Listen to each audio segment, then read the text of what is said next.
पार्षद जी, ललितपुर की जो रेलवे स्टेशन से लेके घंटाघर तक पीडब्ल्यूडी की रोड है जी, उस पे अक्सर चारों तरफ अतिक्रमण है, क्योंकि नगरपालिका और पीडब्ल्यूडी दोनों की सीमाएं एक साथ चल रही है। जी, इन दोनों की उसमें नगरपालिका की जो पीडब्ल्यूडी की सड़क है वो निरंतर छोटी होती जा रही है। जी, और सबसे ज्यादा अतिक्रमण का क्षेत्र है बर्नी कॉलेज चौराहा, और उसके बाद आता है आपका तहसील चौराहा।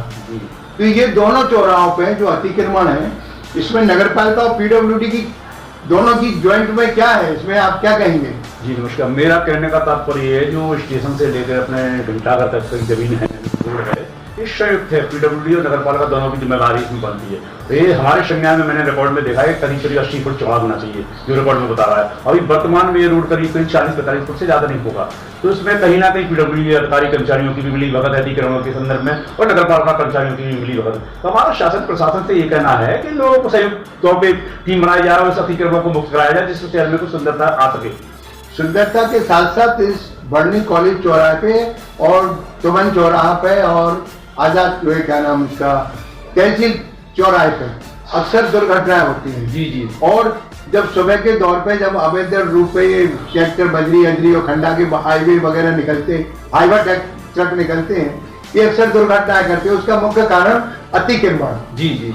अगर इसलिए अतिक्रमण हटाया नहीं गया तो दुर्घटनाएं इससे और बढ़ेगी। इसमें आप क्या कहेंगे? जी जी, ये मुख्य कारण दुर्घटनाओं का यही है, अतिक्रमण। जब तक अतिक्रमण नहीं हटेगा तो शहर की व्यवस्था नहीं सुधर सकती। अतिक्रमण हटाने के लिए संयुक्त रूप से पीडब्ल्यूडी के अधिकारी कर्मचारियों को सहयोग देना पड़ेगा, नगरपालिका के अधिकारी कर्मचारियों को सहयोग देना पड़ेगा, और जी जो हैवी वाहनों का शहर में से प्रवेश को प्रतिबंधित करना पड़ेगा। ये बाईपास बना के इसकी व्यवस्था सुचारू रूप से करना पड़ेगा, वरना ये दुर्घटना आए दिन होती रहेंगी, होती हैं।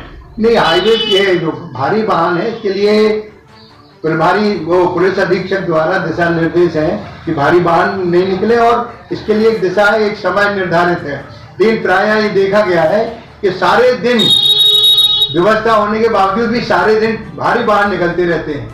जी जी, आपकी बात सही है, लेकिन इनमें भी प्रशासन पर दबाव बनाया जाता है जनप्रतिनिधियों द्वारा, या किसी और नाम से कि खाद की रैक है, उस फलाने की रैक है, इसलिए इन्हें अनुमति दी जाए। अनुमति तो आप देंगे, लेकिन उस अनुमति के दौरान यदि कोई यहाँ से भिड़ंत हो जाएगा तो जिम्मेवार कौन होगा, ये सोचने का विषय है। तो हमारा शासन प्रशासन से ये निवेदन है कि नहीं, पर्सनल बाईपास जो है उससे निकालने के लिए अनुमति दी जाए और शहर में प्रतिबंधित किए जाए वाहन। आपकी नगरपालिका में 2-3 प्रकार के कर्मचारी कार्य कर रहे हैं जी।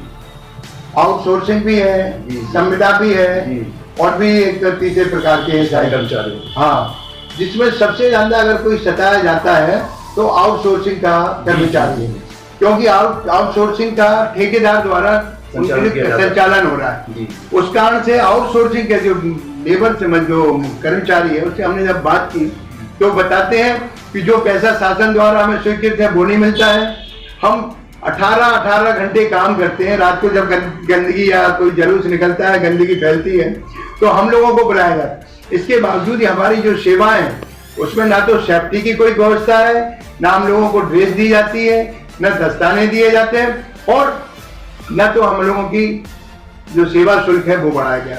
इसके बारे में आप क्या कहेंगे नगरपालिका के लिए? जी जी, आप जो बात कर रहे हैं वो बात पूर्णतः सत्य है, और मैं उसमें सहमत निभाता हूँ कि एक कर्मचारी जो है, मुझे भी नगरपालिका से 11 कर्मचारी मेरे वार्ड के लिए सफाई की आवंटित की, उनकी क्या समस्या है, क्या मजबूरी है, हमसे बड़ी बात कोई नहीं जानता है। क्योंकि वो लोग गरीब लोग हैं, ठेकेदार के अधीन है। शासन प्रशासन ने अगर उन्हें रेट बढ़ा के 800 या 900 या जो भी शासन का रेट है वो दिया है, लेकिन ठेकेदार यहाँ मुश्किल से 200-300 रुपए रोज के हिसाब से उनको लगाए हुए और तानाशाही मचाए हुए।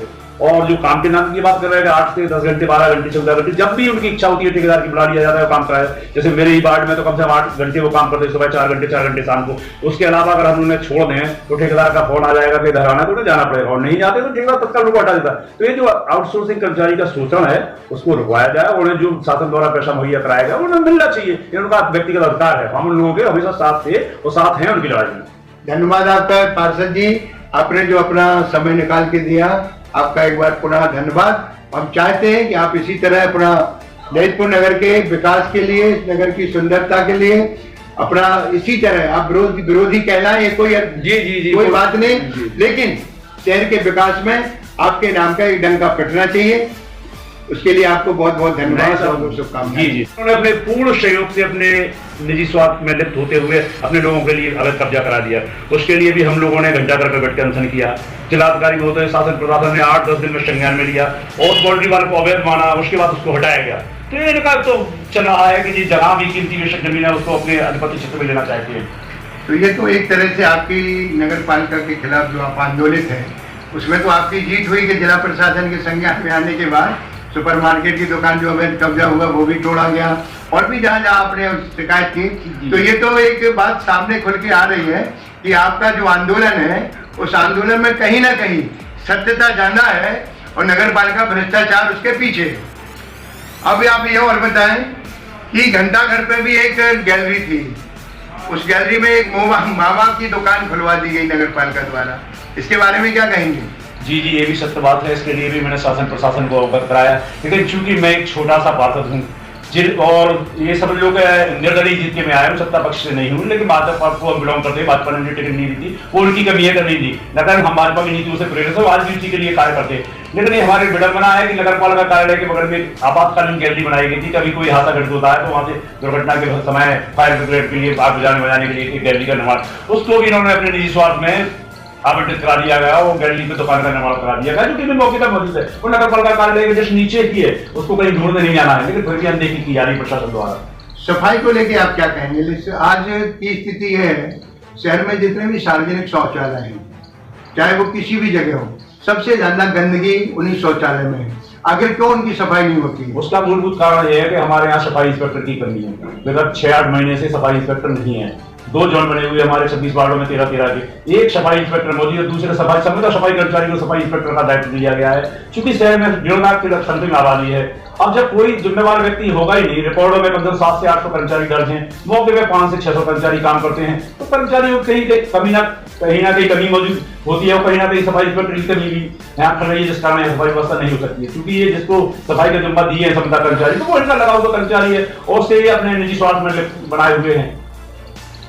पार्षद जी, ललितपुर की नगर पालिका की सीमाओं का विस्तार हुआ है जी, जिसमें ललितपुर से बाहर बहुत सी जमीनें ऐसी हैं नजूल की जो नगर पालिका सीमा के अंदर आई है। नगर पालिका में ले देके एक ही पार्क है, वो है आपका ये क्या नाम है, कंपनी बाग। कंपनी बाग के अलावा क्योंकि ललितपुर एक बहुत बड़ा शहर हो गया है, करीब लगभग 12 वर्ग किलोमीटर में ये ललितपुर बसा हुआ है, तो नगर पालिका की सीमाओं में जो अन्य ग्रामीण जगह की जमीनें आई हैं, तो क्या वहां पे पार्कों का निर्माण करके सुंदरीकरण अगर किया जाए तो इस शहर के विकास में एक नई स्थिति पैदा होगी? बिल्कुल होगी। आप बिल्कुल कटु सत्य बोल रहे हैं। इस पर हम लोगों ने कई बार चर्चा भी की व्यक्तिगत तौर पर, जब इतनी जमीन जो आसपास के क्षेत्रों की हमारी नगर पट्टी में आ गई है तो इसका विकास कार्यों में उपयोग होना चाहिए, जनित में होना चाहिए, पार्क बनना चाहिए, जिम वगैरह बनना चाहिए, बच्चों के लिए ग्राउंड वगैरह बनना चाहिए, लेकिन नहीं, उन सब चीजों का उपयोग हो रहा है निजी स्वार्थ में।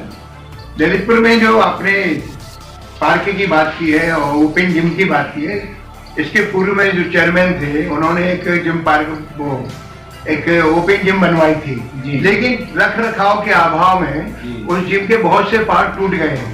स्थिति है उस पार्क की बड़ी दुर्दशा है। कई बार तो ये देखा है कि पार्क में भैंसें घुमा करती हैं, गायें घुमा करती है और चारा गाय बना रखा। इसको लेके आप क्या कहेंगे? जी, आप जो कह रहे हैं ये कटु सत्य है और ये स्थिति मैंने भी मौके पर कई बार जाकर देखो। लोगों को नगर पालिका अध्यक्ष महोदय तो कभी बैठती नहीं है और अध्यक्षापति हम लोगों को सुनना नहीं चाहते, क्योंकि उन्हीं के आदेशों के क्रम में ये सब कार्य हो रहे हैं। जो वहाँ पे सफाई कर्मचारी या और कहना चाहिए चौकीदार वगैरह मौजूद होना चाहिए थे, वो सब इनके निजी पंपों पे काम कर रहे हैं, इनके आवास पे काम कर रहे हैं, और जब कर्मचारी वहां नहीं होंगे तो निश्चित है पार्क में देखने नहीं हो। आज लगभग 20 माह हो गए ललितपुर की नगर पालिका पंचायत के चुनाव हुए। उस चुनाव के बाद नगर पालिका में विवाद हमेशा चर्चाओं में रहा है। इसके पहले भी पूर्व कार्यकालों में जो पिछली पंचवर्षीय है उसमें नगर पालिका में कुछ पार्षदों द्वारा भ्रष्टाचार को लेकर विवाद बनाए गए थे और आज भी परिस्थिति वही है कि नगर पालिका के भ्रष्टाचार के खिलाफ जो भी आंदोलित कर होता है या विरोध करता है, उसके खिलाफ एक रणनीति के तहत उस चेयरमैन को, उस पार्षद को गिराने का चेयरमैन द्वारा एक व्यवहारिक कार्य किया जाता है। भारतेंदु हरिश्चंद्र ने लिखा है, लीक गाड़ी चले, लीके ही चले कपूत, यह तीनों उल्टे चले शायर सिंह कपूत। वो पार्षद जो नगर पालिका में भ्रष्टाचार के खिलाफ चलता है उनके ऊपर ये कहानी पूरी भारतेंदु हरिश्चंद्र की पूरी लागू होती है, क्योंकि भेड़ चाल चलने के लिए तो सब तैयार होते हैं, लेकिन लीक तोड़ के जो चले वही व्यक्ति वास्तविक में अपना व्यक्तित्व को प्रदर्शित करता है। क्योंकि भेड़ चाल में तो सब जुड़ते हैं, क्योंकि भ्रष्टाचार की मंजिलों में लोग जुड़े रहते हैं और बंदर बांट को लेके सब तैयार रहते हैं।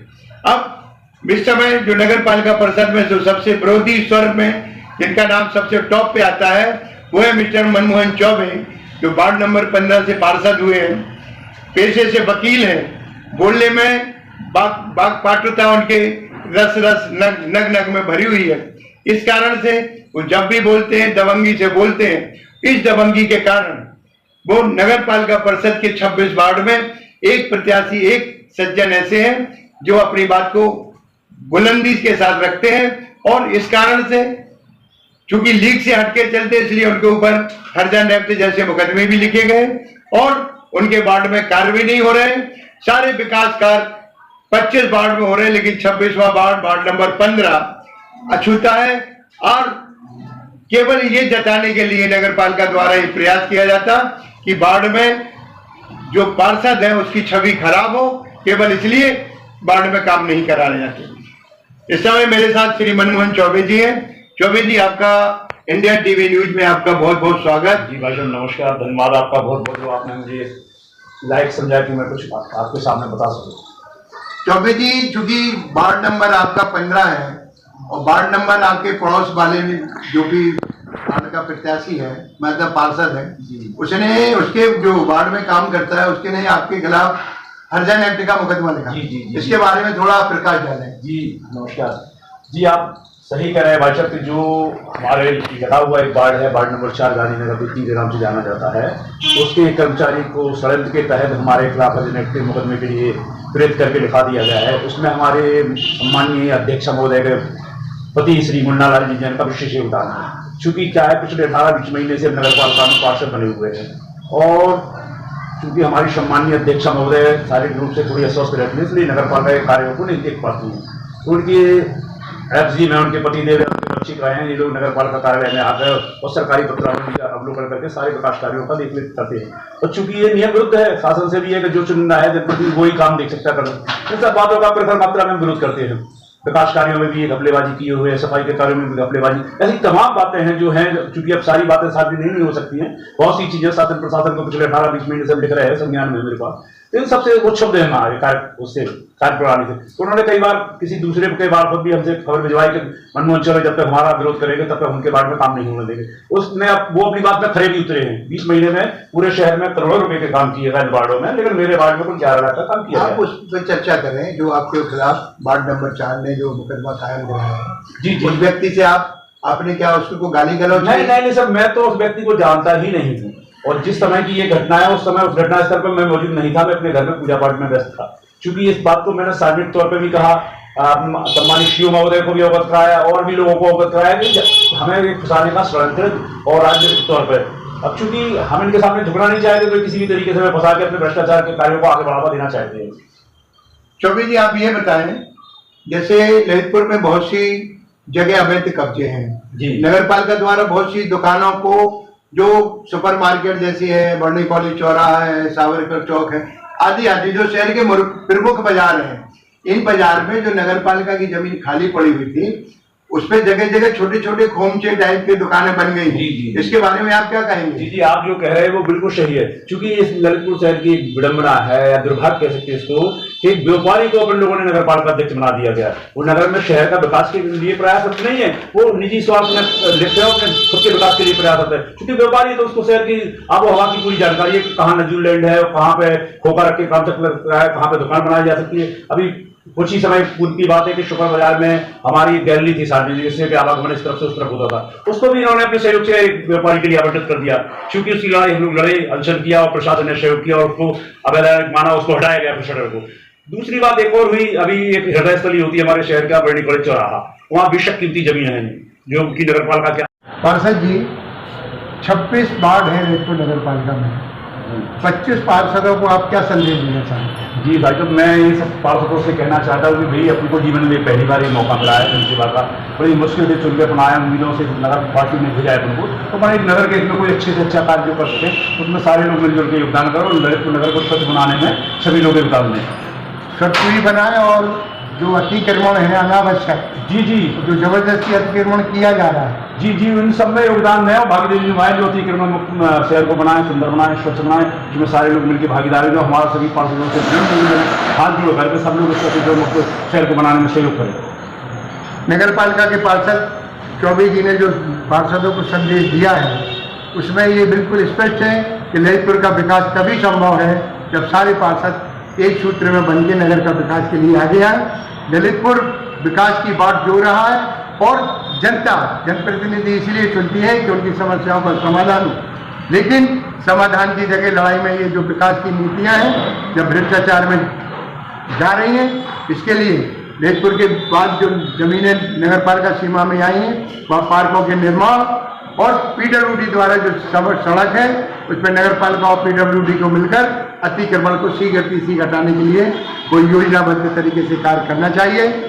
कैमरामैन वेद रतौरिया के साथ इंडिया टीवी न्यूज से सुनील शर्मा की रिपोर्ट।